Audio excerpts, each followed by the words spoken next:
Ecopolitis, nous avons la chance aujourd'hui et l'honneur de recevoir un homme d'État qui a occupé diverses fonctions, M. Hassan Aoured. M. Hassan Aoured, bienvenue. Merci beaucoup. Je dirais tout l'honneur est le mien d'être votre invité. Merci de m'avoir invité. J'ai choisi de vous inviter parce que vous avez eu et vous avez toujours une carrière éclectique parce qu'elle n'est pas finie. Vous avez été diplomate, vous avez été porte-parole du Palais Royal, vous avez été wali, donc une des plus hautes fonctions du ministère de l'Intérieur. Vous êtes écrivain, vous êtes essayiste, vous êtes romancier. Vous avez connu 2 rois très jeunes. Vous faisiez partie des élèves qui avaient été choisis par feu Sa Majesté le roi Hassan II pour accompagner Sa Majesté Mohammed VI. Bref, vous avez une carrière extraordinaire.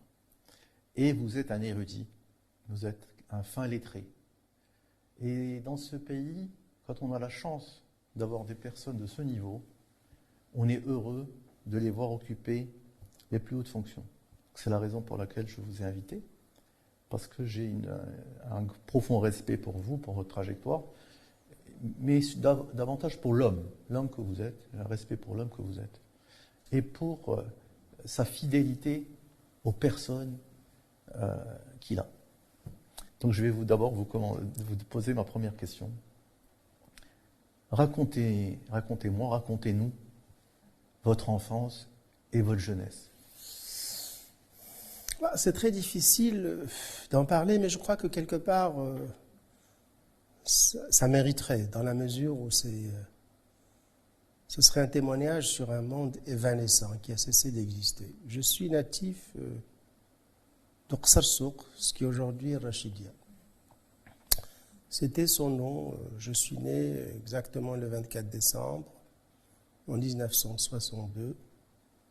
Et comme je vous ai dit, ce hameau, parce que c'était même pas une ville, on appelait le filage par corruption du mot village, était un peu une survivance de la France coloniale. Donc, un peu le style saharien qu'on trouve un peu à Béchar, etc. Et donc, on était beaucoup plus marqué par cette culture, j'allais dire, de l'Algérie française. Voilà, donc c'était un peu mon enfance. Je suis né à Qsar Souq, même si je suis originaire d'un petit hameau qui s'appelle Tezmourit, le diminutif d'Ezmour qui veut dire olivret. Et j'ai commencé ma scolarité dans un village minier qui s'appelle Mebladen. Mon père a voulu tout simplement que je gagne une année. Il avait un ami à lui dans l'enseignement. Et j'étais inscrit donc pour intégrer l'école à l'âge de 6 ans au lieu de 7 ans. Donc j'ai commencé mon CP, comme on l'appelait à l'époque, à Mebladen. Mais je n'ai pas tenu. Je n'ai pas tenu parce qu'en fin de compte, je n'étais pas chez moi, etc. Et puis en fin de compte, le modus vivendi était que je regagne un peu mon grand-père maternel à Midelt. Plus exactement un village à côté de Midelt, Tahkit. Donc j'ai fait une bonne partie de mon primaire à Midelt, ce qui fait que jeune, j'ai eu le commerce de la langue amazigh, etc., ou d'amazigh, etc. Donc voilà, c'était un peu finalement, et puis j'ai rejoint mon village natal, Qsar Souq, etc., où j'ai eu mon certificat des études primaires. Il est important peut-être de dire que ma conscience politique a été limée par 2 grands moments. Le premier, c'était l'infiltration des maquisards en 1973. J'étais aux études, ce qu'on appelait donc le certificat des études primaires. C'est quelque chose qui m'avait marqué parce qu'il y avait tout le mouvement d'hélicoptères, de mobilisation, le bruit de bottes et puis bon, les rumeurs, etc. Donc ça m'avait marqué. Et le deuxième élément qui a un peu pratiquement limé ma conscience politique, c'était la guerre de 73, la guerre d'octobre. Voilà, donc j'ai vécu ces moments chez moi, dans mon patelin.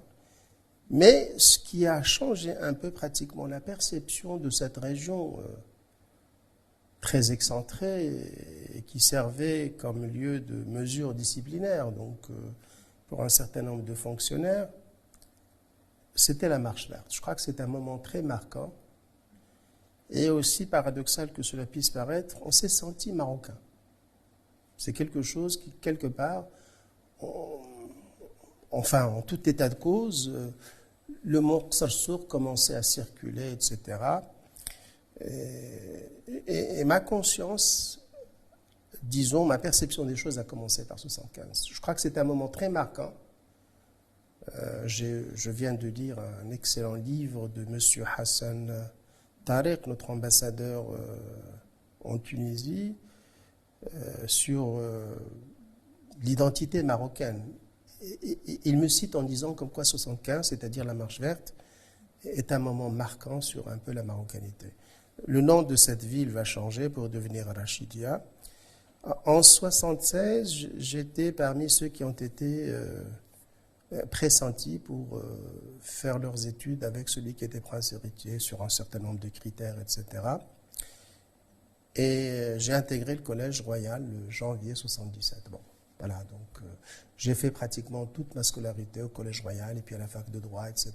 Et dans le sillage de celui qui était prince héritier. Et puis bon, après coup, j'ai gambadé, etc. Et j'ai fait ma vie où la vie m'a fait, etc. Donc c'est des événements politiques qui vous ont façonné, qui vous ont permis d'appréhender le Maroc. Vous avez dit les maquisards, vous avez parlé de la guerre avec Israël et vous avez parlé également de la marche verte qui a été un ciment qui a permis d'unir tous les Marocains autour d'un projet commun. Et puis, comme vous étiez un excellent élève, vous avez été choisi pour étudier avec Sa Majesté le roi Mohammed VI, qui était prince héritier à l'époque. J'aimerais que vous nous parliez un petit peu des études au Collège Royal, de leur teneur, de la rigueur de ces études-là, et de comment Sa Majesté le roi Hassan II suivait de très près votre éducation intellectuelle en compagnie du prince héritier de l'époque. Bon, j'étais sélectionné sur des critères... bon, je ne sais pas si j'étais bon élève, etc. Et puis bon, de toutes les manières, je crois que les critères ne doivent pas forcément, disons,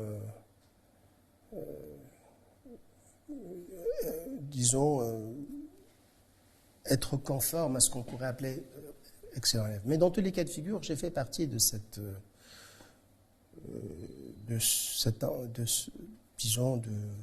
ces jeunes qui ont été sélectionnés au Collège Royal, donc à partir de 77. Et effectivement, c'était un autre système que celui que j'avais suivi dans le système public. Bon, mon français était très approximatif, donc dans mon patelin, je le parlais, si on peut dire ainsi, avec un fort accent, parce que pour moi, en fin de compte, la langue française était des exercices de grammaire et de conjugaison. Donc je n'avais pas la même latitude de ceux qui le parlaient chez eux, qui avaient suivi,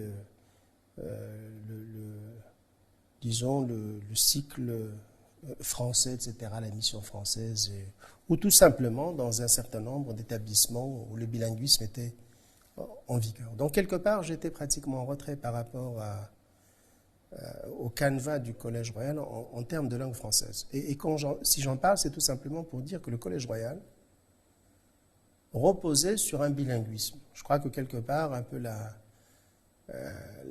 la fabrique du Collège Royal, c'était le bilinguisme. Parce qu'en fin de compte, le Collège Royal était une reproduction de ce qu'était un peu le système mis en place par l'UET avec le Collège Moulay Youssef.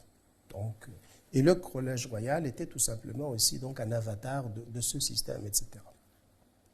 Donc d'une certaine manière, le Collège Royal était une survivance d'un système qui a pratiquement cessé d'être. Donc il y avait un peu ce souci de bilinguisme et aussi ce souci quand même d'être à cheval sur un peu la culture traditionnelle. on avait pratiquement des grands maîtres, dont certains étaient issus de la Qarawiyyin, du système traditionnel, etc., doublé d'un système moderne. Et parallèlement, donc, il y avait un peu le programme de la mission française. C'est quand même assez dur pour un étudiant ou un élève, finalement, pratiquement, d'être l'objet de plusieurs, finalement, influents académiques, un système traditionnel, un système public et un système à la française. Et donc, quelque part, c'était au détriment d'un confort. Bon, je reprends un peu le terme qui a été utilisé par Feu Hassan II en qualifiant le système du Collège Royal à la Spartiate. Donc, ça l'était. On se réveillait à 6 heures du matin, on commençait par l'apprentissage du Coran, la levée des couleurs, etc. Et puis, et puis on commençait à 8 heures jusqu'à 11 heures et puis séance de la gymnastique, et on reprenait pratiquement à 14 heures. Donc, pratiquement, il n'y avait pas de répit jusqu'à 18 heures. Et puis, commençait à partir de 18h30 la session d'études. Tout cela ponctué quand même aussi par les prières de Dohr, de l'Asr et de l'Maghrib, etc., et de l'Aïcha. Hassan II avait dit comme quoi, bon, pour le système qu'il voulait conférer à son héritier, il n'avait pas fait preuve d'imagination. Il voulait tout simplement donc transmettre le même système qu'il avait reçu. Donc, quelque part, c'était le système qui prévalait lors du protectorat dans un certain nombre de fleurons, Moulay Idriss, Moulay Youssef. Et le Collège Royal était donc une excroissance de ce système. Voilà, donc, et on a passé le baccalauréat marocain. Donc, le baccalauréat, les examens par lesquels on était sanctionné, c'était le système marocain. Donc, mais je vous dis, c'est un peu quand même dur pour un élève, un étudiant, pratiquement, d'être à la fois dans 3 systèmes. C'est difficile finalement à faire une synthèse. Ça demande une certaine agilité intellectuelle. Une certaine agilité difficile. Bon, moi, j'ai un peu vécu la chose. Je ne peux pas parler au nom des autres. Mais dans tous les cas de figure, ce ne fait pas une chose facile pour moi. Donc, être pratiquement dans un système traditionnel, apprendre la grammaire arabe dans l'Alfiya par exemple, apprendre l'instruction religieuse dans Ibn Ashir, etc. Et puis par la suite, vous passez à un autre registre issu de la mission française. C'est 2 mondes. C'est 2 mondes. Et donc, qui ne s'agrègent pas forcément. Donc, qui pourrait peut-être confiner à une forme pratiquement de brouillage. Il faudra du temps pour finalement laisser les choses se décanter. Qui s'opposent parfois même dans les lettres. Oui, mais il est vrai que quelque part, on gagne en termes de perception. On gagne en termes de perception. On est à l'aise dans plusieurs, finalement, champs culturels. On est à l'aise avec les francophones qu'on comprend. On est à l'aise aussi avec les arabophones. On est à l'aise avec les modernes. On est à l'aise avec les traditionnels. Et d'une certaine manière, oui, c'est une éducation élitiste, mais à la dure. À la dure. Je comprends un peu toutes les familles. J'aime à dire que quelque part, je suis le cousin de toutes les familles sans faire partie d'aucune famille, en fin de compte. Je peux comprendre les francophones, je peux comprendre les traditionnels sans être traditionnel. Je peux comprendre les francophones sans être moi-même, disons, francophile. Voilà. Et d'une certaine manière, il me semble qu'il n'est plus possible de transposer ce système. Parce que le Maroc a changé, le monde a changé. Ouais. Vous avez parlé de la richesse de cette formation, mais en même temps de sa difficulté, à la fois par le fait qu'elle soit complexe, parce qu'elle repose sur diverses cultures, et en même temps par le côté spartiate, où vous êtes réveillé très tôt le matin, vous avez des activités sportives obligatoires, et en même temps vous devez effectuer la prière, etc. J'aimerais que vous me disiez quelle image vous gardez de Sa Majesté le roi Hassan II à cette époque-là? Bah, vous savez, bon, moi je garde la première des choses, c'est que je l'ai vu pour la première fois, enfin, disons en chair en os, je l'avais vu quand j'étais élève à Qsr Souq. Mais bon, c'était lors de l'inauguration d'un certain nombre de projets où il était venu. Et je me rappelle, en 1974, il était venu pratiquement à l'improviste. À l'improviste. Et on apprenait comme ça, subitement, que Hassan II était venu, etc. Il avait prononcé un discours qui avait fait date, le discours d'Erfout. Un discours où pratiquement, je me rappelle d'une expression Fluske et Kluneidina, parce qu'effectivement, il y avait la flambée des prix des phosphates. Et donc, c'était un discours cadre qu'il avait prononcé à Erfout. Bon, je l'avais vu après coup, etc., mais comme un jeune, etc., donc sur la chaussée qui tout simplement est sorti voir le roi du Maroc. Donc je l'ai vu en chair et en os, et je lui ai embrassé la main, donc en janvier 77, et bon, j'étais impressionné, bien sûr, j'étais impressionné. Et il avait assisté à un premier cours donné par feu Hajj Mohamed Bahnini sur le Mu'allaqat, ses odes pré-islamiques, etc. Il était venu, autant que je sache, je me rappelle, deux fois, séance pratiquement d'inspection, mais il tenait quand même à présider ce qu'on appelait la remise des prix. Donc il y avait une cérémonie de remise des prix à laquelle il tenait, où pratiquement, donc, il y a les discours du ministre chargé de l'éducation des princes, le directeur du collège royal, etc. Et puis, il y a un certain nombre de programmes, disons, donnés par les différentes classes des princes, etc., qui passent des chansons, aux pièces de théâtre, etc., en arabe et en français. On avait joué, je me rappelle, donc la pièce de Cyrano de Bergerac, d'Edmond Rostand, et d'autres. Je ne me rappelle pas de toutes les pièces, etc., comme on avait, etc. Donc, et bien sûr, c'était un honneur aussi, donc, de se reproduire face au roi du Maroc. En 1979, il avait opéré une forme de refonte du Collège royal. Je me rappelle qu'il avait, en s'adressant à celui qui était ministre de l'Éducation, Seazdine Laraqi, en disant je veux une éducation à la marocaine. Freud ne connaît pas. Donc une éducation à la marocaine. Alors je ne sais pas ce que cela veut dire, mais dans tous les cas de figure, il attachait beaucoup d'importance à l'éducation. Et quelque part, il voulait en quelque sorte que ce système soit transposé pratiquement au niveau du ministère de l'Éducation. Je ne sais pas si c'est possible, mais dans tous les cas de figure, il suivait l'éducation. Bon, ceci étant, il faisait quand même la distinction entre deux choses, d'après ce que m'avait dit celui qui était directeur du Collège royal, c'est Mohamed Shafiq, quand Hassan II aurait dit, parce qu'en fin de compte je tiens ça de c'est Mohamed Shafiq, l'instruction c'est vous, et l'éducation c'est moi, c'est-à-dire l'éducation des princes. Donc, quelque part, seul un roi pourrait éduquer quelqu'un qui est appelé à lui succéder. Et donc, quelque part, il y avait une distinction entre l'instruction qui devrait revenir finalement à un homme du métier. Et en l'occurrence, c'est Mohamed Shafiq qui était directeur du Collège royal. Quant à l'éducation, c'était le roi.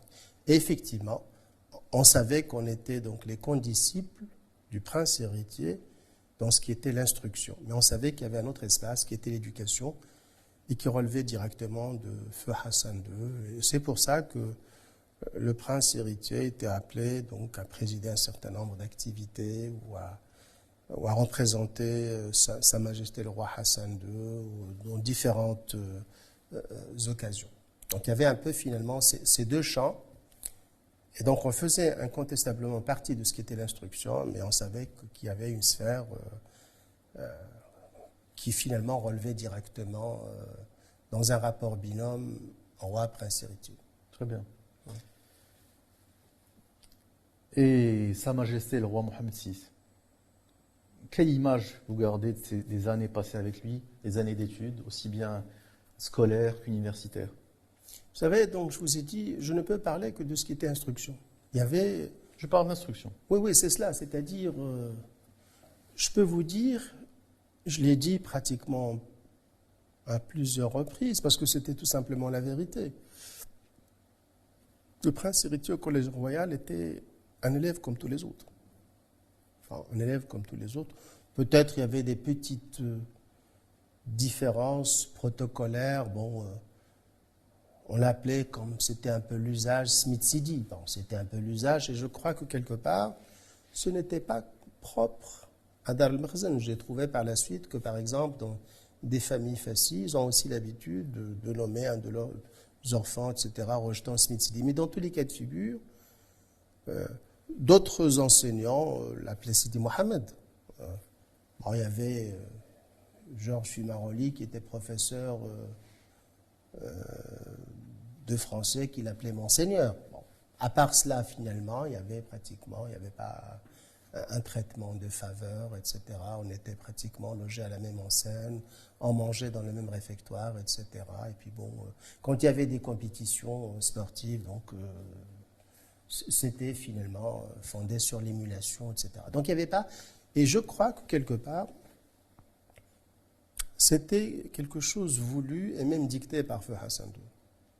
Donc il fallait que le prince héritier évolue dans un contexte normal, tout en sachant bien sûr qu'il était prince héritier, et dans un petit, disons, milieu qui pourrait transposer un peu la diversité du Maroc, parce que finalement vous avez parlé d'un certain nombre de critères, mais je crois que quelque part, le critère de diversité à la fois sociale mais aussi régionale était de mise. Donc je crois que quelque part, on projetait un peu finalement différentes facettes du Maroc, de quelqu'un qui vient de Ouarzazate, quelqu'un qui vient de Marrakech, de Fès, etc. C'était l'objectif. C'était un peu l'objectif, oui, tout à fait, tout à fait. Et quelque part, peut-être on avait apporté, mais on avait gagné. Quelque part, si moi je peux parler de la culture maurisque, c'est parce que tout simplement j'ai connu très jeune. C'est une chance. Incontestablement. C'est une chance d'avoir eu des professeurs d'exception, parce que vous avez eu des professeurs d'exception au Collège Royal. C'était une chance également d'avoir pu bénéficier d'une superstructure qui était adaptée au futur roi du Maroc. Et bon, il me plaît de vous entendre dire que, à peu de choses près, Sa Majesté actuelle était un élève comme un autre. C'est-à-dire vous étiez traité de la même manière, à part quelques différences protocolaires, normales. C'est des différences protocolaires. La seule chose, comme je vous ai dit, c'était finalement le titre. Bon, mais c'était comme ça, Smith-Sidi. Ouais. Bon. Mais bon, au réfectoire, il avait sa place comme tous les autres. Il pouvait, je n'ai pas de mémoire en fait, mais il pouvait être puni aussi. Bon, il y avait ce qu'on appelait pratiquement privé de sortie, ou 1 heure de colle, ou 2 heures de colle, etc. Donc, il n'y avait pas de favoritisme. Voilà. Il y avait aussi cette logique-là, c'est une logique française aussi. Par exemple, moi j'étais à Descartes, nous aussi on avait privé de sortie. C'était le système des internats. Voilà. Ouais, c'était le système à l'époque. Il nous l'époque. arrivait si quelqu'un s'absentait, etc., il était puni légèrement, etc. Et sur le plan intérêt, quelles sont les matières qui vous intéressaient, vous, quand vous étiez au Collège Royal? Quelles étaient les matières qui avaient votre préférence? Personnellement, je venais avec une prédisposition pour les matières scientifiques. D'accord. Et pour dire les choses telles qu'on le présentait, j'étais matheux. J'étais matheux, je crois que j'étais très doué pour les maths. Et c'est un trait un peu caractéristique de cette région, de la région de je venais. J'étais très matheux, et donc je pensais que bon, j'allais faire Maths sup. etc. Mais au Collège Royal, donc c'était un peu la filiale A, donc plutôt la filière A, c'est-à-dire lettres modernes. Et donc voilà, donc il y a eu pratiquement donc une reconversion pour moi, et donc j'ai fait dans le sillage du Collège Royal donc les études de ce qu'on appelait lettres modernes. Bon, j'étais marqué par les lettres, la langue, et puis on avait de grands maîtres. En termes de maîtrise de la langue arabe, dont certains étaient pratiquement de grands littérateurs reconnus. Le Hajj Mohammed Bahnini, qui n'avait pas son pareil en termes de maîtrise de la langue arabe, c'est lui d'ailleurs qui rédigeait certains discours de Feu Hassan II, et donc un certain nombre de missives, avec une belle maîtrise de la langue française. Parce que ça, on l'oublie. Hajj Mohammed Bahnini, qui était tout le temps drapé de sa djellaba, etc., donnait l'air d'être un traditionnel. Or, il avait une très très belle maîtrise de la langue française. Il avait fait ses études à l'université d'Alger, donc il avait un diplôme de lettres modernes, de licence, à Alger. Et il était pratiquement le seul finalement à avoir fait ses études avec Mahdi Ben Barka. Donc le Hajj Mohammed Bahnini avait une très très belle maîtrise, Mohamed Shafiq, un excellent bilingue, qui était donc inspecteur de l'éducation nationale, et avec un amour de la langue arabe, une belle maîtrise. Et aussi paradoxal que cela puisse paraître, bon, il était amazir et l'un des concepteurs du mouvement amazir. Je garde en esprit aussi Mohamed El-Fassi, très à cheval sur les règles de grammaire, de langue arabe, et un certain amour qui frise un peu pratiquement le chauvinisme quand il s'agit du Maroc. Donc, très, très patriote, très donc à telle enseigne que pratiquement présenter les choses se présentaient chez lui comme une poupée, des poupées russes. Il y a le monde musulman, à l'intérieur du monde musulman il y a le monde arabe, à l'intérieur du monde arabe il y a le Maroc, et à l'intérieur du Maroc il y a Fès. Donc il y avait un peu ce chauvinisme de bonne aloi. Il n'était pas de mauvaise aloi, mais une très très bonne connaissance de l'histoire, et qui nous enseignait deux choses concomitantes, l'histoire de l'islam et l'histoire du Maroc. C'est-à-dire que quelque part, il fallait connaître l'histoire de l'islam, Tarikh al-Hadar al-Islamiyya, mais un coup aussi sur l'histoire du Maroc, depuis pratiquement la période pré-islamique, c'est-à-dire phénicienne, vandale, romaine, etc. C'était un homme d'exception. Moi, j'ai appris à le connaître après coup. Je ne mesurais pas l'importance de Mohamed El-Fassi, que c'est après coup, je m'étais donné un peu la peine pratiquement de fouiller sur des archives, etc. C'était un érudit et en même temps un politique. C'était un politique, mais un érudit. Bon, pour la petite histoire, il était membre de Majma' al-Lugha al-Arabiyya au Caire, donc l'Académie de la langue arabe. Et un beau jour, il commençait à parler de la langue amazigh qu'il avait apprise quand il était donc en exil à An-Nif. Donc, c'est quand même extraordinaire pour un homme finalement donc à l'époque pétri de la culture du nationalisme, etc., de comprendre l'importance de la langue amazigh.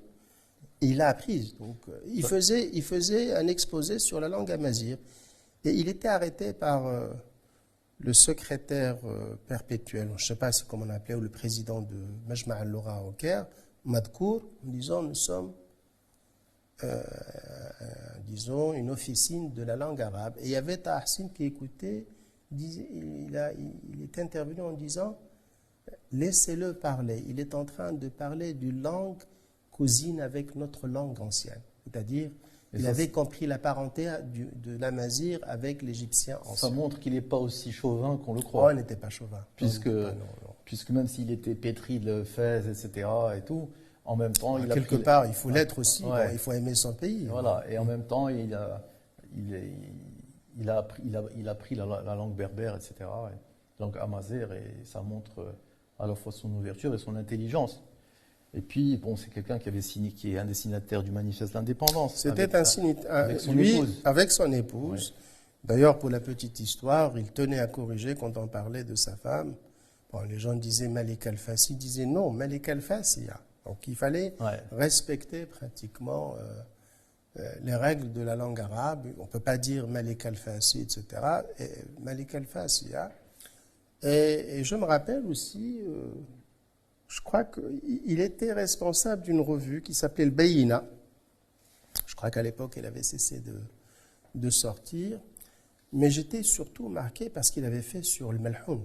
Après coup, pratiquement, il avait compris l'importance de ce patrimoine et qui a initié pratiquement un travail de profondeur. Puis bon, c'est lui qui a introduit la langue arabe à l'UNESCO aussi. Donc, qui a fait que pratiquement la langue arabe soit une langue de travail à l'UNESCO. Donc, il avait une stature, pas que marocaine, donc une stature internationale. Je ne l'ai pas beaucoup connu. Par contre, j'ai connu ses enfants, certains de ses enfants. Et ils sont tous pétris de cette fibre nationaliste, de cette envie de servir le pays. C'était vraiment un homme exceptionnel. Donc, après vos études, après l'obtention du baccalauréat, vous avez choisi de devenir juriste, de faire du droit, d'apprendre le droit. C'est-à-dire que je n'ai pas choisi à proprement parler. Donc, c'est-à-dire je faisais partie, donc je n'arrive pas à trouver le mot, de cet ensemble ou de ce groupe, ce groupe qui faisait partie donc du sillage du prince héritier et donc qui avait fait droit. Je me rappelle que Feu Hassan II avait dit comme quoi, bon, c'était un peu sans père, Mohammed V qui lui avait dit, bon, il faudra étudier le droit pour défendre ton pays. Le droit et l'histoire. Parce que pour les autres disciplines, tu peux toujours faire appel, ou vous pouvez toujours faire appel à des experts. Mais quand il s'agit de la défense de votre pays, il faut que vous soyez vous-même l'avocat. Je crois que c'est... Et donc, c'était un peu la logique des choses que le prince héritier de l'époque, l'actuel Mohammed V, fasse un peu ce qu'on son père avait fait, Hassan II, des études de droit. Et comme je faisais partie de ce groupe, donc j'ai fait droit ici à Rabat. Bon, la tradition ou la mode était à ce que les enfants bien nés ou ceux qui sont issus de bonnes familles, entre guillemets, etc., fassent leurs études ailleurs, en France ou en Suisse, au Canada. Bon, on venait de découvrir le Canada et à moindre mesure les États-Unis. Bon, le choix de Hassan II, que Dieu ait son âme, était à ce que son fils fonde un peu avec pratiquement les enfants du pays, etc., à la faculté, donc comme tous les Marocains, avec les mêmes enseignants, etc.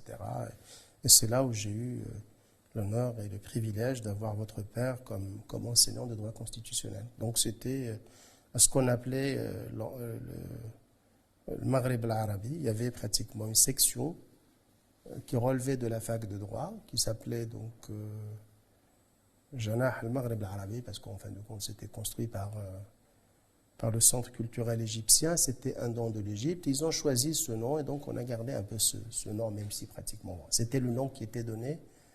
Et donc on avait fait nos études ici à Rabat avec tous les étudiants marocains. Bon, il y avait, il faut dire aussi, parce qu'il faut quand même être témoin de l'histoire et telles que les choses. Il y avait un programme parallèle qu'on appelait le droit comparé, donc ouvert à tout le monde, et qui était dispensé par des enseignants français de 18h à 18h30 chaque jour, qui venaient pour la plupart d'Aix-en-Provence et certains pratiquement venaient de Paris.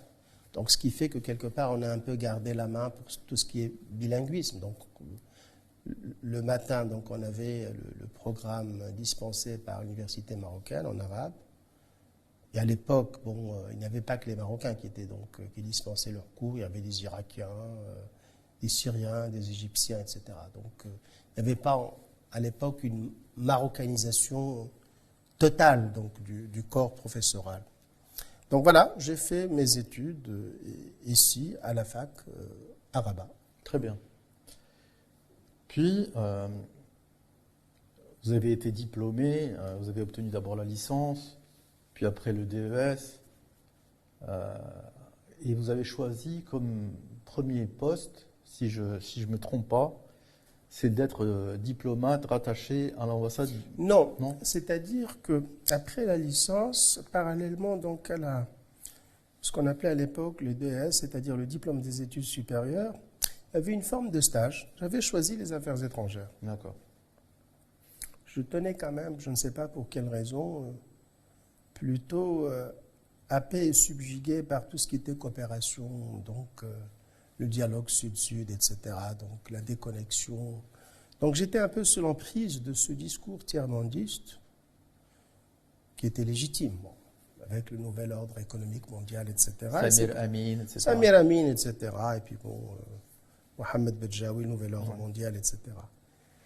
Et un peu fort de ce bagage intellectuel, je pensais que quelque part, il fallait que je trouve un point de chute. C'était la direction générale de la coopération qui relevait du ministère des Affaires étrangères. Parce qu'en fin de compte, fut un moment où pratiquement donc, la direction générale de la coopération était un ministère, donc, qui était dirigé par un moment par feu Abdelwahad Rati.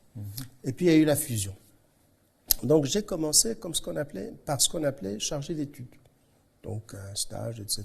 Et j'ai intégré le cabinet de Filali. Et donc j'ai travaillé quand même jusqu'en 91 dans le cabinet de Filali, avant donc d'intégrer, voilà, donc comme conseiller politique à l'ambassade de Washington. Vous êtes resté combien de temps aux États-Unis? Il faudra peut-être dire, parce qu'en fait, quand j'étais chargé d'études, il y a eu de grands bouleversements dans le monde. Peut-être qu'on n'était pas né. Si, j'étais né. Voilà, mais dans tous les cas de figure, c'était quand même le grand chambardement de l'Europe de l'Est et le début de la fin de ce qui était l'Union soviétique. Et rappelez-vous que pratiquement l'université était marquée par les idées de gauche à l'époque. Donc les idées de gauche étaient en vogue et quelque part c'était un mythe qui tombait. Donc c'était un monde. 89, la chute du mur. La chute du mur, etc. Donc quelque part. Et puis sur un plan pratiquement qui nous intéresse, qui nous interpelle, c'était quand même un réchauffement. Ou un dégel plus exactement, un dégel des relations maroco-algériennes. Donc il y avait la reprise des relations diplomatiques en 88. J'étais aux affaires étrangères et donc j'étais mêlé pratiquement à de grands événements, donc marquants dans les relations maroco-algériennes. Donc Chadli.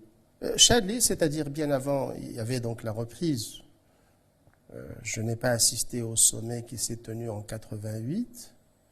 Mais bien sûr, je l'ai suivi, où Hassan II donc, avait participé après la reprise des relations diplomatiques. Et parallèlement, et en marge plus exactement du sommet, il y avait une réunion qu'on appelait donc, dans les faubourgs d'Alger, un lieu d'estivage qui s'appelle Zeralda, une rencontre à 5 plus exactement, qui était le point de lancement donc, du projet du Maghreb, etc. Donc, j'étais aussi aux affaires étrangères quand il y avait ce grand mouvement qui avait touché et frappé de plein fouet l'Algérie le 5 octobre 88. Donc, je suivais. On n'avait pas les moyens d'information dont nous disposons aujourd'hui, mais je suivais dans la presse algérienne, je recevais par fax tout ce qui s'écrivait, etc., quand j'étais au cabinet de Filali. Donc, j'étais pratiquement aux premières loges pour suivre un peu le mouvement qui a préparé au sommet de Marrakech en février 89. J'y étais. Donc il y avait un grand espoir où j'étais pratiquement témoin. Bon, je n'étais pas dans les sphères de la décision, mais je n'étais pas loin. Où un grand espoir pratiquement donc nous animait d'une réconciliation qui pourrait finalement régler le problème du Sahara. Bon, il y a eu par la suite, je dois vous en parler, un fâcheux événement qui a mis fin à tout cela, c'était la guerre du Golfe. Plus exactement, la crise du Golfe conséquente à l'invasion du Koweït par l'Irak. Donc c'était des choses que j'ai vécues pleinement parce que ça va m'affecter quand j'étais à Washington. Parce qu'en fin de compte, à Washington, j'étais diplomate au moment pratiquement où il y avait une ambiance de fiesta, c'est-à-dire la victoire finalement du monde libre, entre guillemets, sur finalement ce qui s'apparentait à une chimère. Et donc, cela prenait un peu la forme de triomphalisme. Et il y avait aussi donc les contre-coups de la défaite de l'Irak et de la politique américaine pour régler le problème palestinien. Donc, les premières rencontres à Madrid en 1991 et le processus d'Oslo. J'étais à Washington quand il y avait le processus d'Oslo.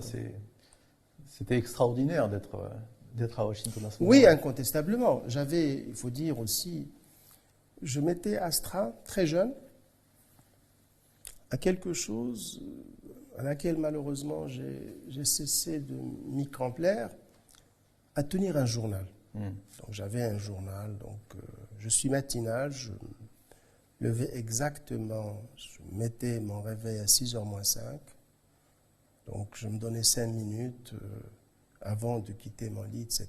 Je préparais mon café, chose que je fais jusqu'à maintenant, et j'ai griffonnais. Donc quelque part, j'ai pratiquement une masse d'informations sur un peu cette période. On ne peut pas se fier à sa mémoire. Et ce journal comportait bien sûr, ou portait plus exactement sur les rencontres, sur les observations, sur les choses écrites, etc. Donc j'étais témoin, une grande séquence, et les grands thèmes qui un peu happaient ma curiosité, c'était bien sûr les premières rencontres et les pourparlers israélo-palestiniens qui allaient préparer donc aux accords d'Oslo. J'étais celui qui représentait l'ambassade marocaine pour accueillir Yasser Arafat le 12 septembre, la veille donc de la signature des accords d'Oslo, et qui venait dans un avion marocain. C'était le Maroc qui avait mis à la disposition de Yasser Arafat donc l'avion qu'il avait transporté de Tunis à Washington. Et j'étais celui qui représentait l'ambassade quand Yasser Arafat s'est entretenu, une fois arrivé, dans un hôtel Anna avec les diplomates. Donc j'étais témoin de ce tournant qui présentait de grands espoirs, on n'y est pas malheureusement. Et il y avait un autre dossier qui attirait mon attention et qui était plus, disons, posé à Washington qu'ailleurs, c'était le dossier algérien. Bon, vous savez, l'Algérie venait d'être secouée par des soubresauts suite à l'interruption donc du processus électoral, et une bonne partie de l'opposition était à Washington. De même, il y avait un carrousel. Donc, en Algérie, il y avait un changement de leadership. C'est dire qu'est-ce qui a entraîné le gel de l'amélioration de nos relations, c'est qu'à un moment donné, le processus démocratique en Algérie n'a pas été respecté pour des raisons qu'on sait, et l'Algérie a basculé. C'est-à-dire, je vais vous dire un peu sur ce que je sais. Bon, je suivais un peu les choses de loin. De Washington, je lisais la presse, je suivais un peu dans ce qu'on appelle les séances d'audition, les hearings. Il y avait des rencontres dans un certain nombre de think tanks sur la situation en Algérie. Et ce que je sais, c'est que, bon, bien sûr, il y avait l'interruption, il y avait l'assassinat donc de Boudiaf, feu Boudiaf, en juillet 72.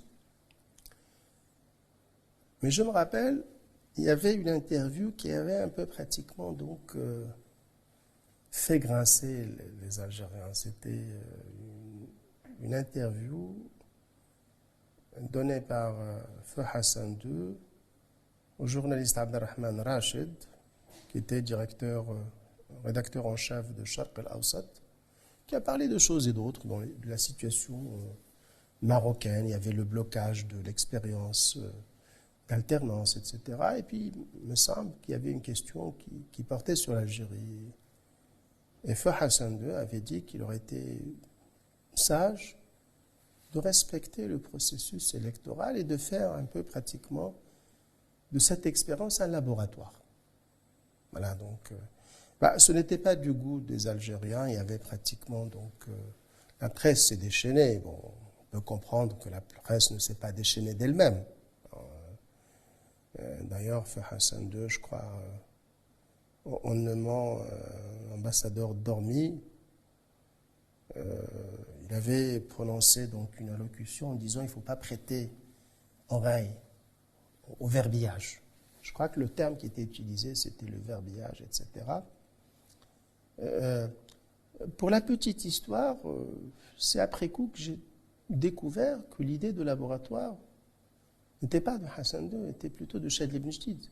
On vient de découvrir dans une interview qu'il avait accordé un organe japonais et qui est sorti après la mort de Shadli ibn Jdid, comme quoi il avait parlé de laboratoire. Donc quelque part, Hassan II ne faisait que reprendre une idée qui était pratiquement donc utilisée par Shadli ibn Jdid. Donc la paternité, mais les faits sont que c'est Hassan II à qui on a voulu faire payer, etc.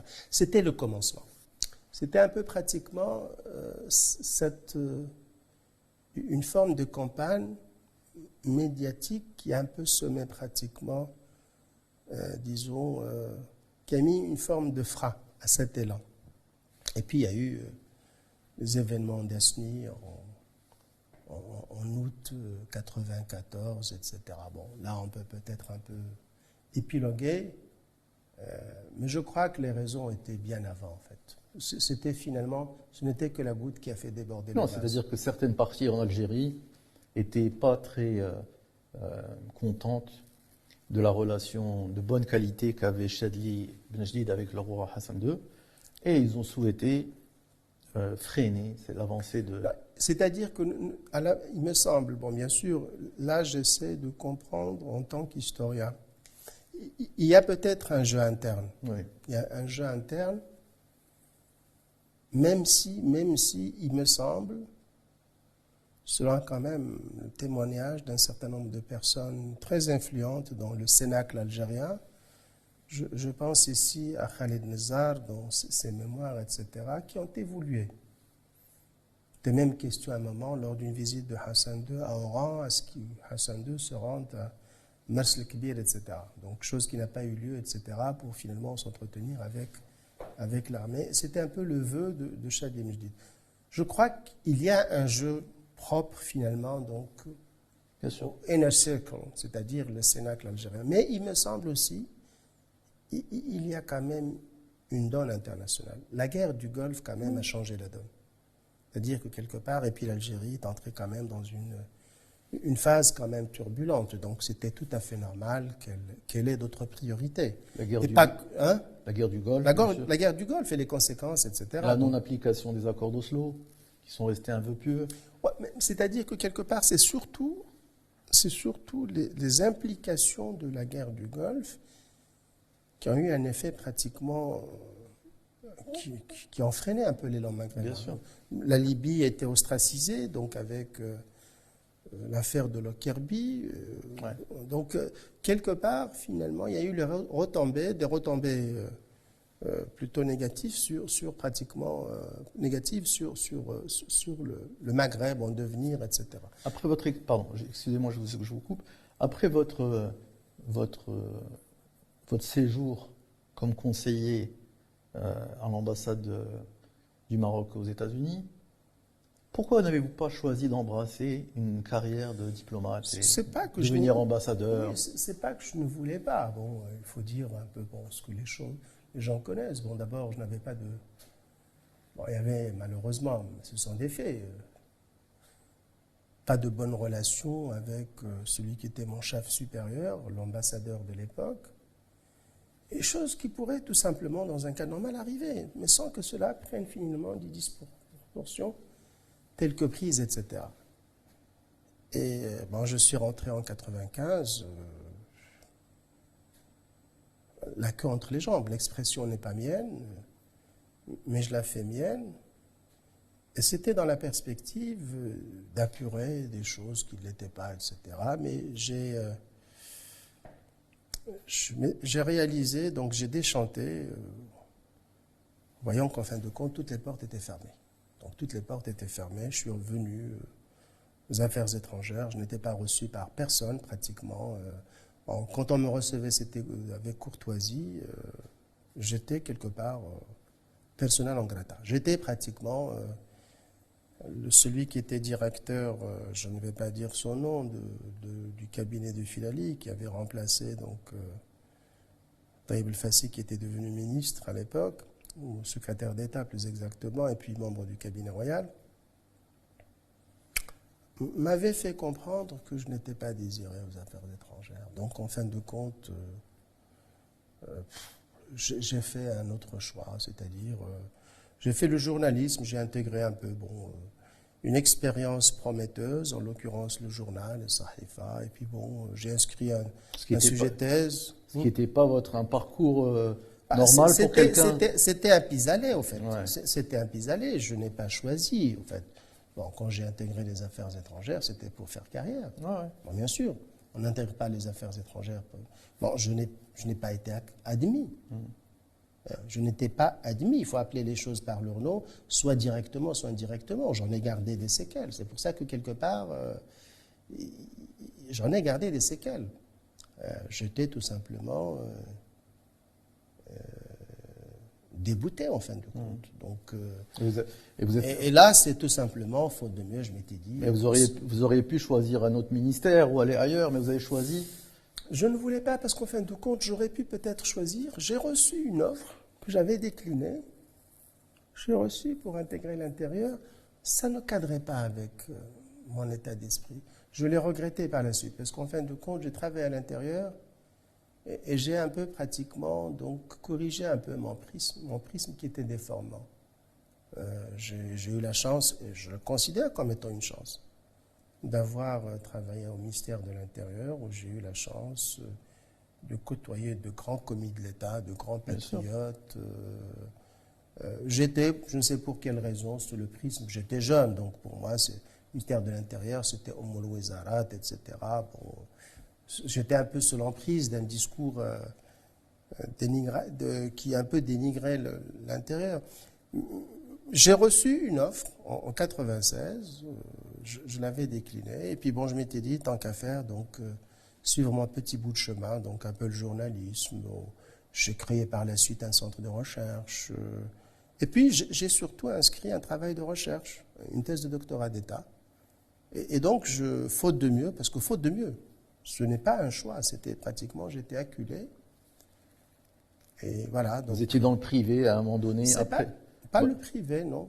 Mais non, parce que le journal, c'était... Non, j'étais tout simplement chroniqueur. Oui, c'est-à-dire c'est le secteur privé. C'est quand même une expérience qui relève quand même de l'opinion publique. Bon, moi, j'étais chroniqueur, j'écrivais des chroniques, etc., comme j'écrivais des chroniques aussi pour Al-Hayat aussi. Donc, ce n'est pas que je n'ai pas choisi. Non. Et puis voilà, c'était finalement un pis-aller. Et puis d'une certaine manière, peut-être un peu le hasard fait bien des choses.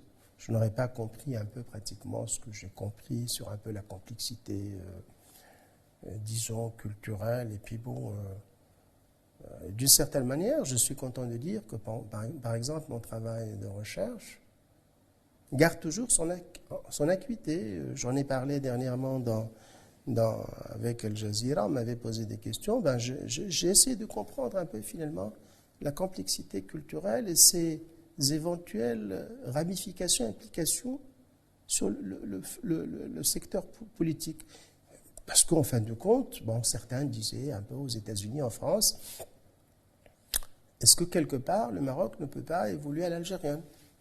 C'est finalement la même structure, la même texture, etc., culturelle. Et voilà, donc je m'étais dit, je vais analyser finalement le discours. Je suis arrivé à la conclusion que non. Bien sûr, c'est pas du tout. Bien sûr, mais sauf que moi, ça m'a pris 5 ans. Mais c'est l'État.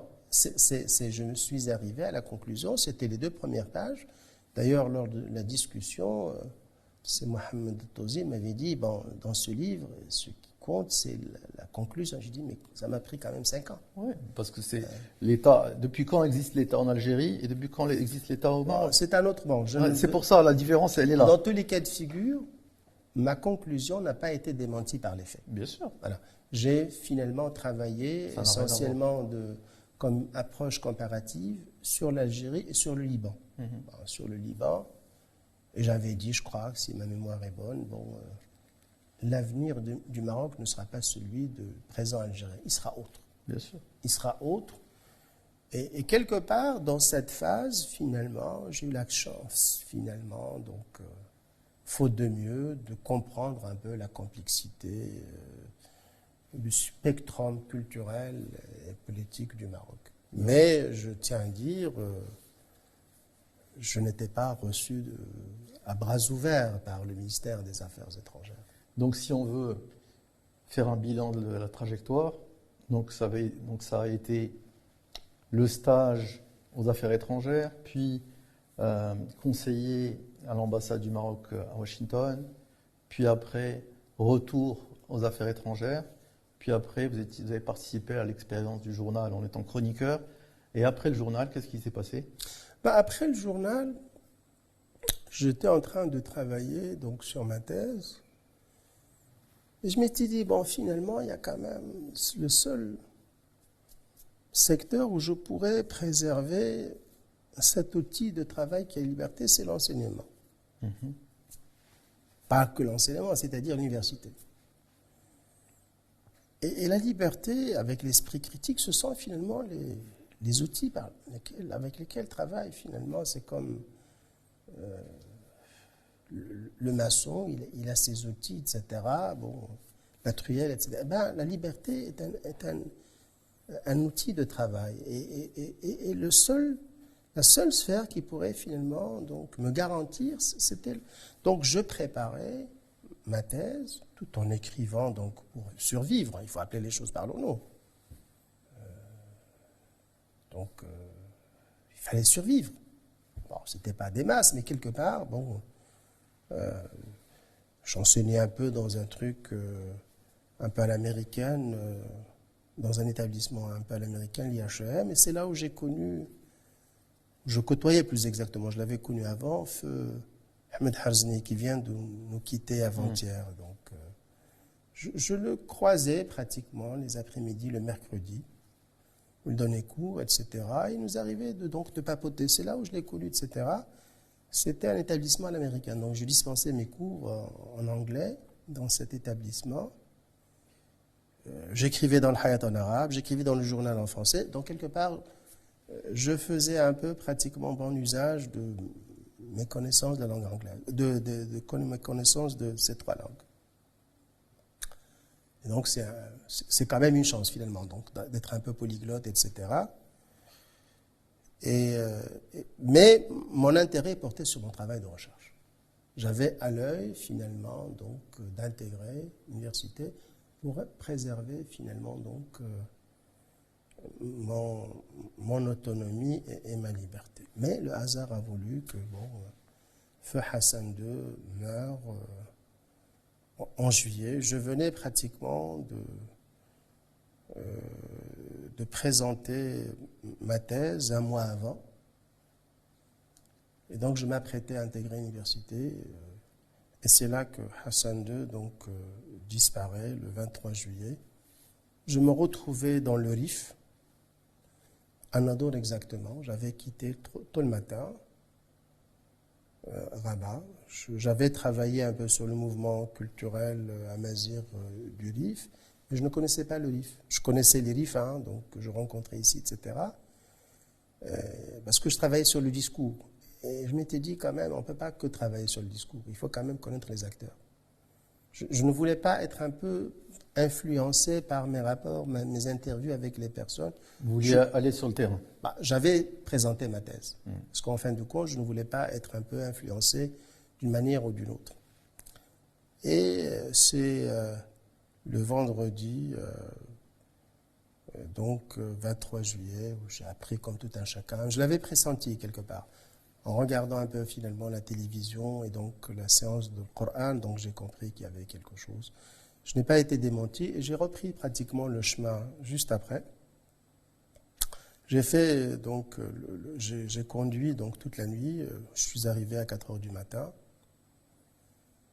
Et à 9 heures, on m'a appelé donc le CNN pour finalement commenter la disparition de Hassan II. Et j'étais appelé par des journalistes de partout, etc. Donc je présidais à l'époque le Centre Tariq Ibn Ziyad. Et mon voisin du palier, c'était un certain Steve Hughes, qui était correspondant de Reuters. et qui lui-même venait d'écrire, etc., des papiers qui venaient chez moi, etc., pour envoyer dans mon fax, parce qu'il y avait le fax à l'époque, donc ces papiers.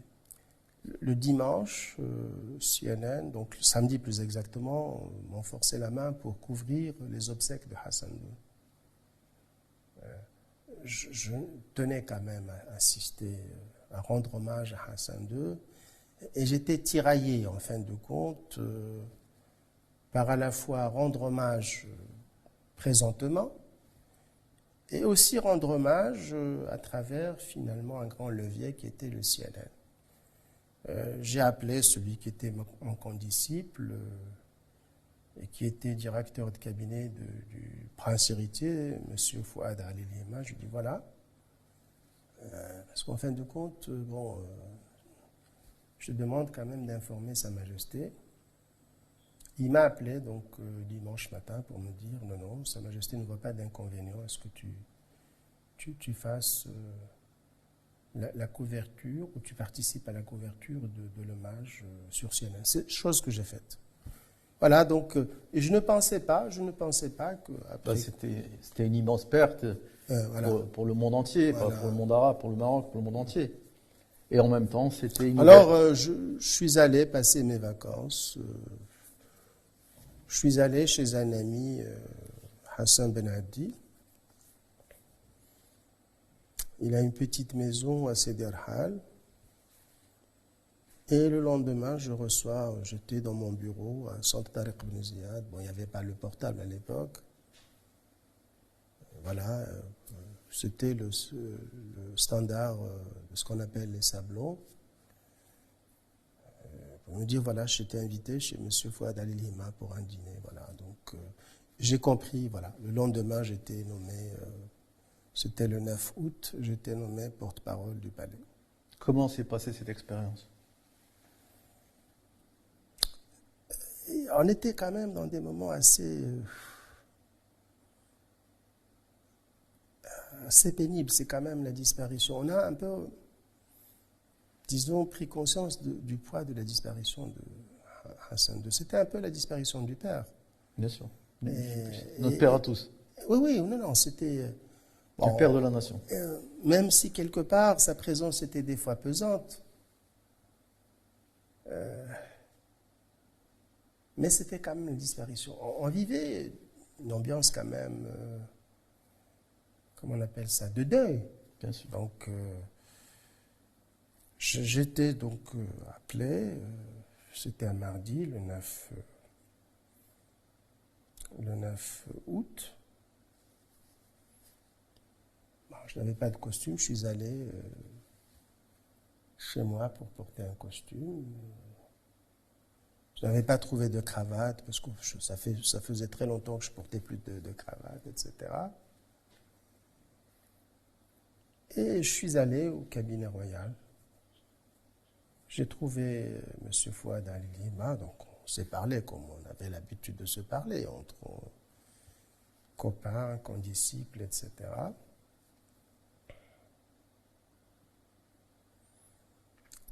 Et puis voilà, donc on m'appelait pour rentrer donc au bureau de Sa Majesté. Il m'avait reçu en présence du prince Moulay Rachid. Donc il m'a dit voilà, j'aurais besoin. C'était convivial et j'ai dit voilà, je suis redevable à votre Majesté, à votre père. Voilà, c'était un peu ce que j'avais dit, etc.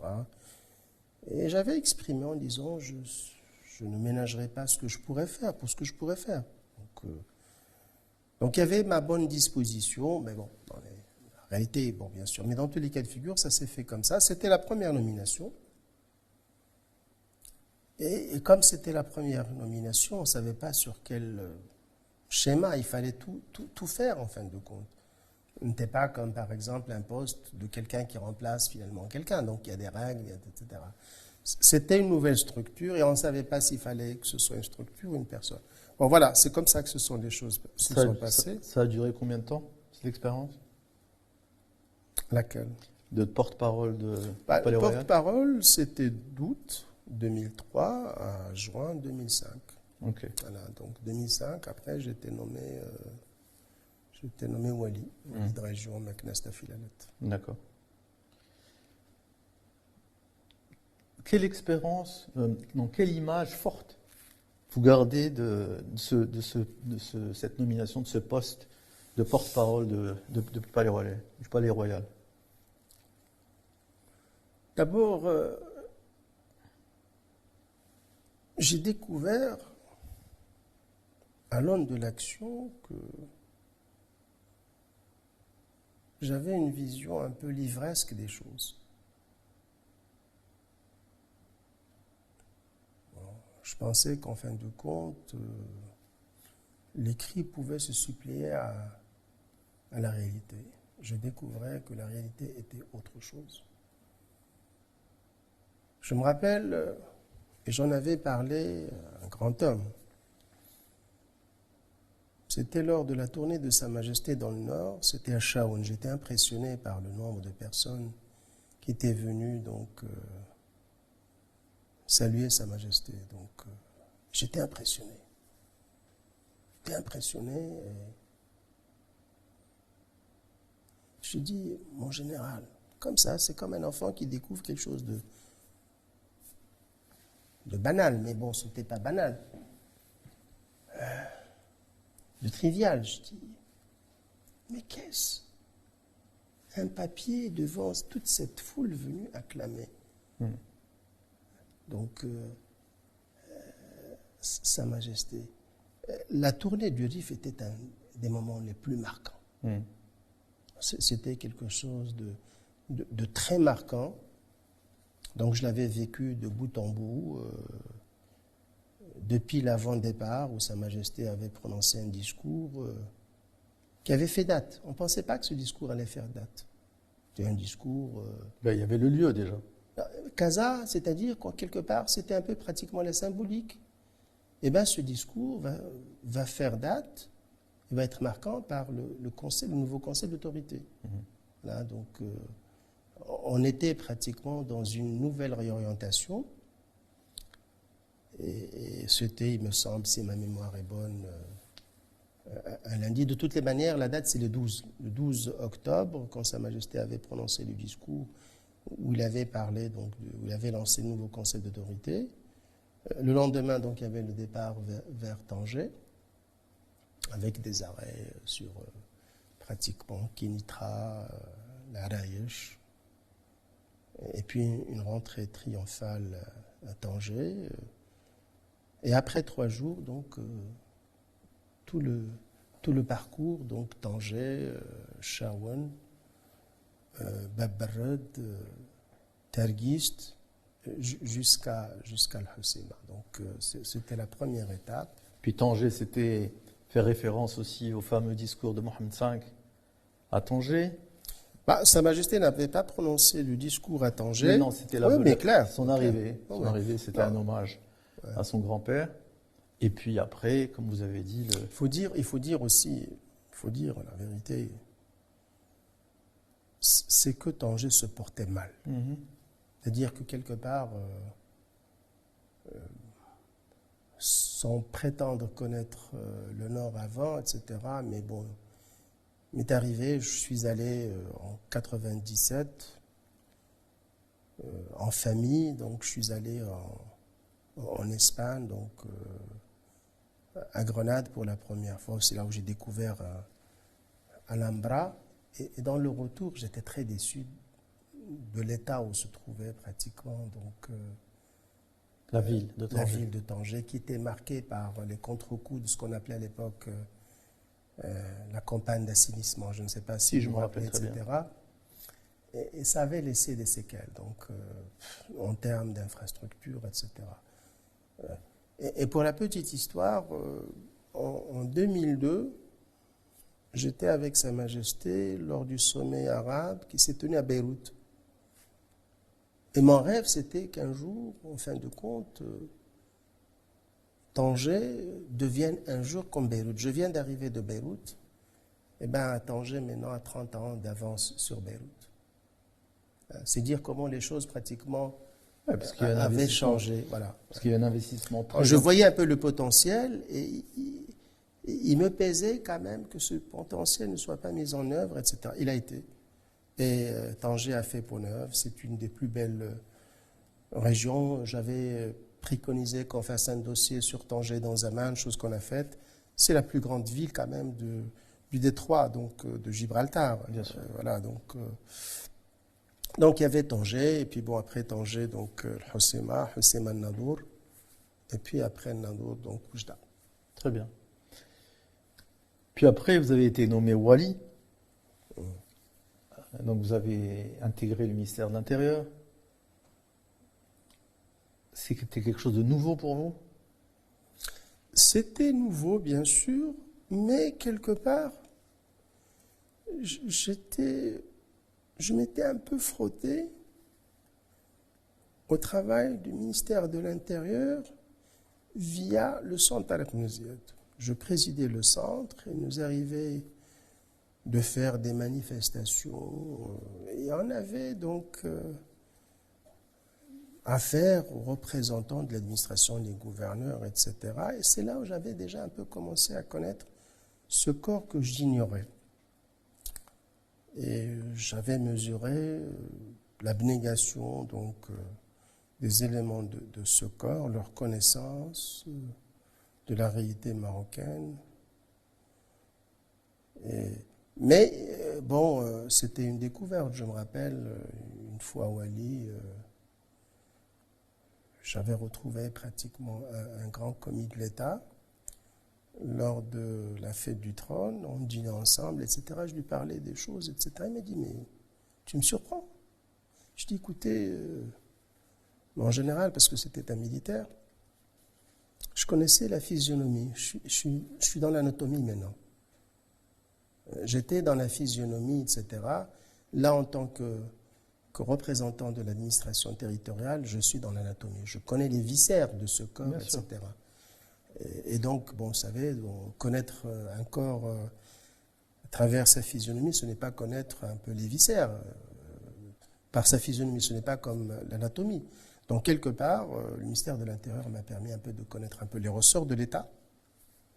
Parce que quand même, on est dans un poste d'observation des différents... Puis de terrain, vous étiez. Et puis le terrain. C'est-à-dire d'abord les vecteurs, parce qu'en fin de compte, on est appelé à coordonner donc Tous les départements. Tous les départements. Donc, on apprend un peu les problèmes de l'éducation, de l'urbanisme, de la santé, etc. La police, etc. Et puis, bon, on est sur le terrain, donc on connaît la société, pratiquement différentes couches, etc.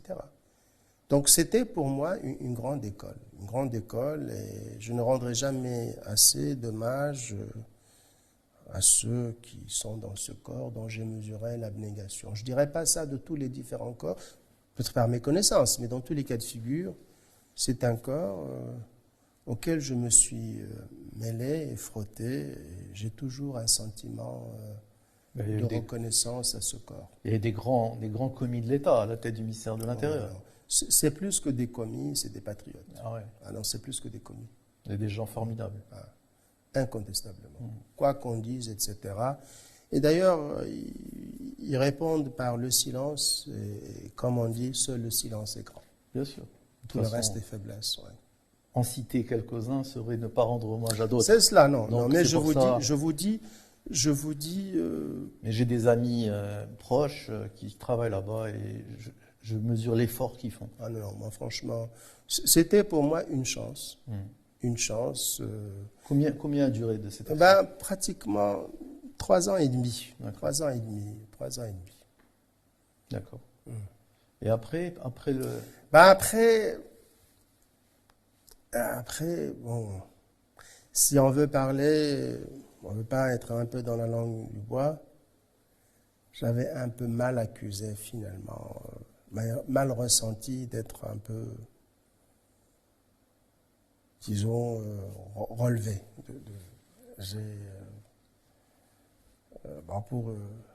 Je crois que je n'ai pas j'ai accompli mon devoir et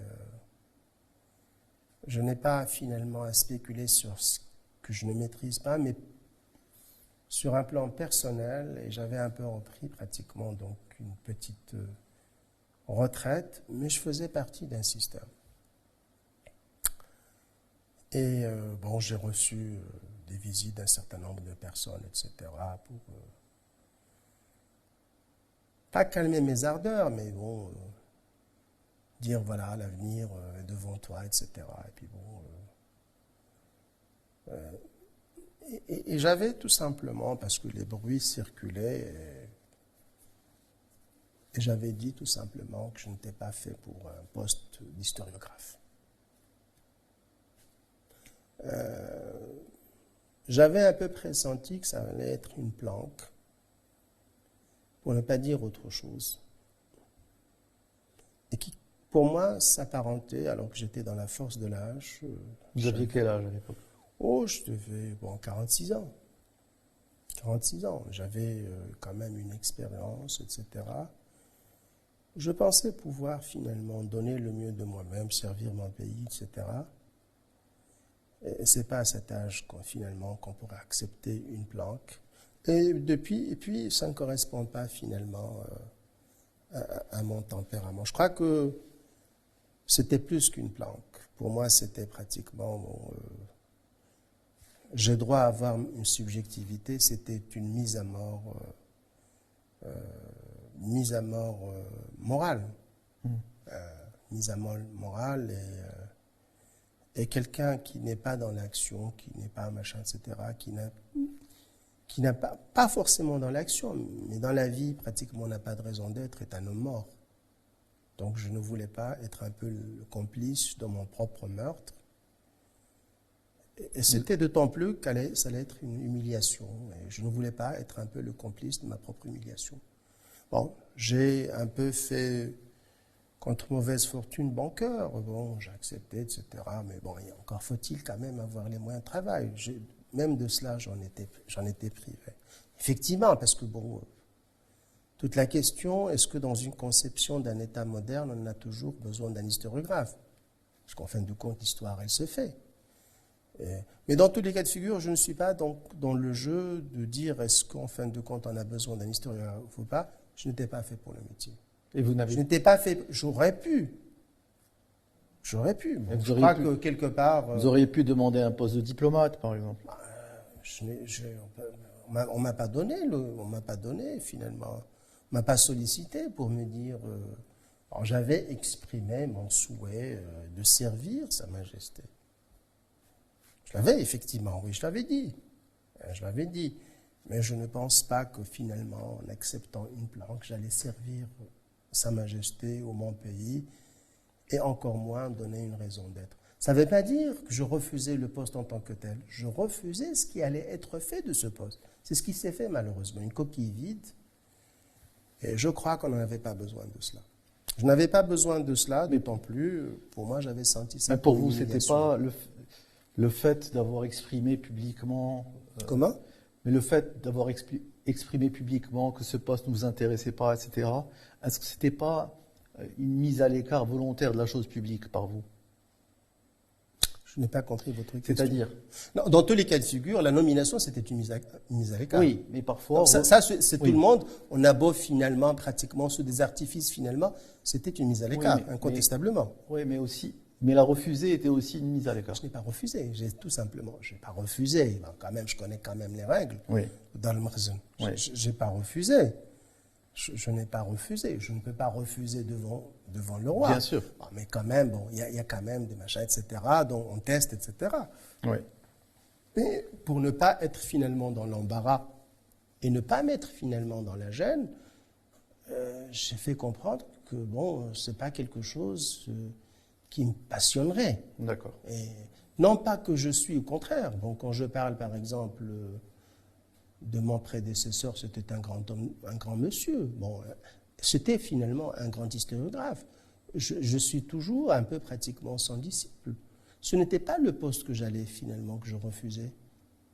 Mais c'était la connotation et ce que je craignais, c'est exactement ce qui s'est passé. Je vous dis un peu ce qui a été dit dans les arcanes, une coquille vide. Bah, écoutez, libre à quelqu'un d'accepter une coquille vide. À l'âge où j'étais, je ne pouvais pas l'accepter. Et depuis, vous aviez 45 ans, c'est ça? Je crois, c'est-à-dire 80, c'était 2009, c'était 47 ans. Vous avez 47 ans. Et depuis ce moment-là, vous n'avez plus occupé de poste public. Non, je n'ai pas occupé de Poste public. Non. Est-ce que ça vous fait quelque chose alors que vous êtes un des membres, un des hommes les plus brillants de ce pays? Ça, je ne sais pas, c'est Non, vous mais qui le dites, je n'en sais rien. C'est moi qui le dis. Bon. Et je suis réputé, je ne suis pas quelqu'un qui jette des fleurs aux gens. Quelqu'un était venu me voir. Je ne jette pas de fleurs. Non, quelqu'un était venu me voir, etc. J'ai dit ce que je pense. Il n'y a pas plus noble que de servir son pays. Vous croyez que je suis content de ne pas servir mon pays? C'est ça, c'est pour ça que je vous croyez que je suis finalement? Vous croyez que quelque part, finalement, je ne ressens pas pratiquement une frustration? Bien sûr que je la ressens.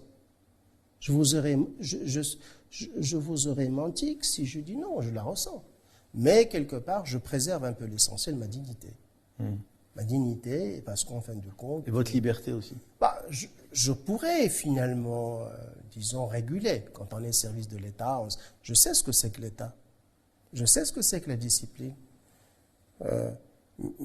Mais j'ai mal un peu ressenti, finalement, cette mise à l'écart. C'était pour moi pratiquement une mise à mort morale. Une mise à mort bon, pourquoi, je n'en sais rien. Il y a peut-être un peu le contexte, il y a peut-être un peu ce qu'on se fait. Mais bon, comme c'est des conjectures, je ne veux pas finalement... Mais bien sûr que je ressens une frustration. Je n'étais pas fait finalement... J'ai toujours rêvé de la chose publique. J'ai toujours porté la chose publique. Bon, je dirais un peu ce que disait Thomas Mann. Ce pays qui ne... Enfin, lui, je reprends un peu à l'inverse. Moi, il avait dit, ce pays qui ne m'a rien donné, qui ne m'a rien demandé. Ce pays m'a tout donné. Il ne m'a pas demandé grand-chose, en fin de compte. Bien sûr que je ressens une frustration.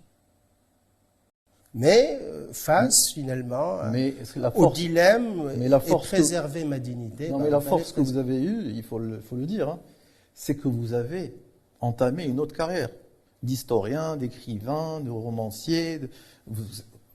La vie ne s'est pas arrêtée à 47 ans. Non, c'est pas arrêté. Vous avez continué, vous avez écrit, etc. Et puis, vous savez très bien, vous connaissez le Maroc mieux que moi, je pense, ou alors aussi bien, c'est que dans la vie, elle n'est pas linéaire.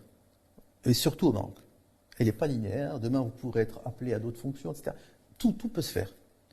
Mais qu'est-ce qu'on exige?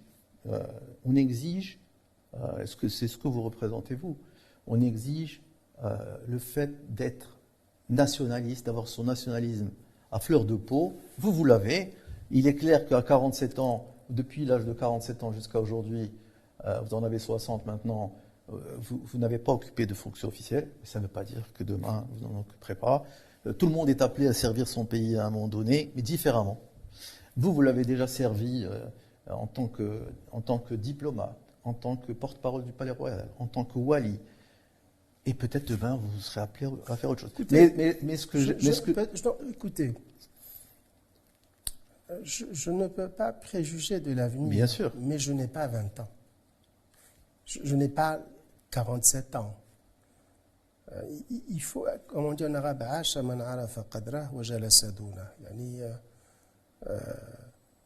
vous m'avez posé une question, moi je vous ai dit le dilemme devant lequel j'étais. Oui.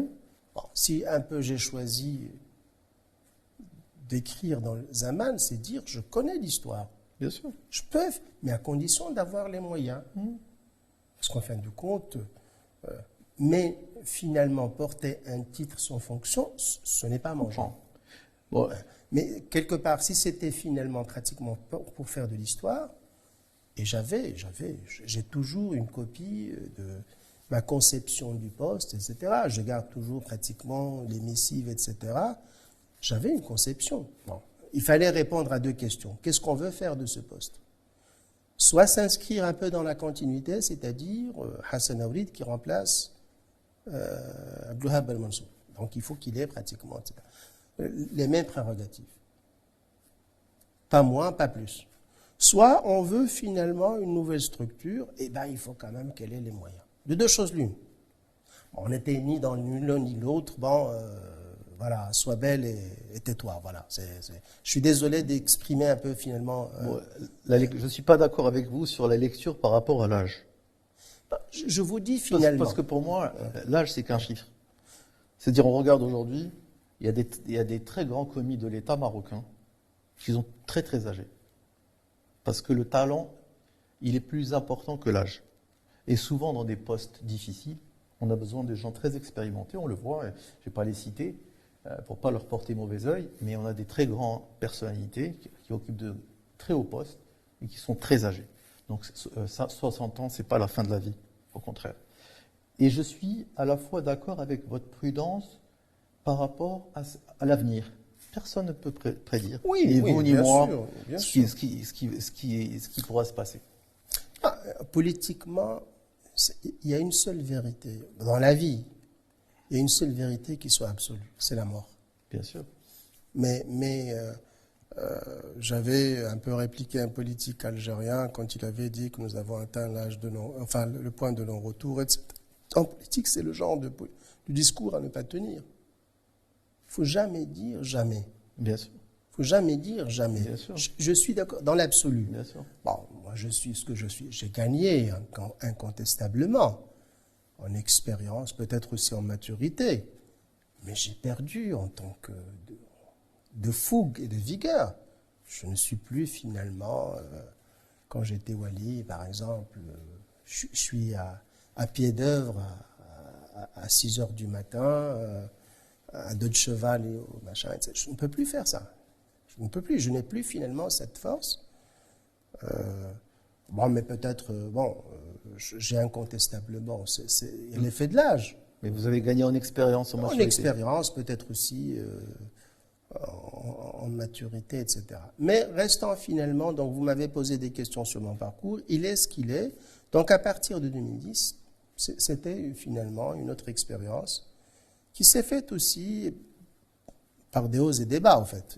La voie n'était pas balisée, il fallait me frayer mon chemin, etc., contre vents et marées, avec des doutes qui pratiquement revenaient sans cesse sur ce choix qui n'était pas finalement un choix, j'étais obligé de faire ce choix. Voilà. Là, en fin de compte, j'embrasse ce choix, j'en ai un peu finalement tiré le meilleur. Donc, in fine, je suis gagnant, j'ai fait une petite expérience dans le monde des lettres, ça m'a permis de comprendre beaucoup de choses, j'aime beaucoup finalement mon expérience avec mes étudiants, ça me permet d'apprendre, de réfléchir, j'ai un peu voyagé aussi dans le monde arabe, je le connais quand même un peu plus. Je le connais assez bien, mieux qu'avant dans tous les cas de figure. Je n'ai pas cessé d'évoluer, voilà. La pire des choses, c'est finalement de stagner. Je n'ai pas stagné. Donc c'est par ces mots-là qu'on va finir notre émission, qui a été riche, qui a été longue, parce que la vie de Si Aourid est diverse. Il a occupé des fonctions différentes, à la fois il a servi l'État différemment. Il est écrivain, il est romancier, c'est un homme de talent, c'est un homme d'influence, de par ses écrits. Et je le remercie d'avoir bien voulu passer 7h15 avec nous et de nous avoir éclairés sur la situation de notre pays. Merci beaucoup. Merci de m'avoir invité. Et je réitère mes remerciements à vous et à toute l'équipe. Merci à vous. Merci. Merci, c'est à vous.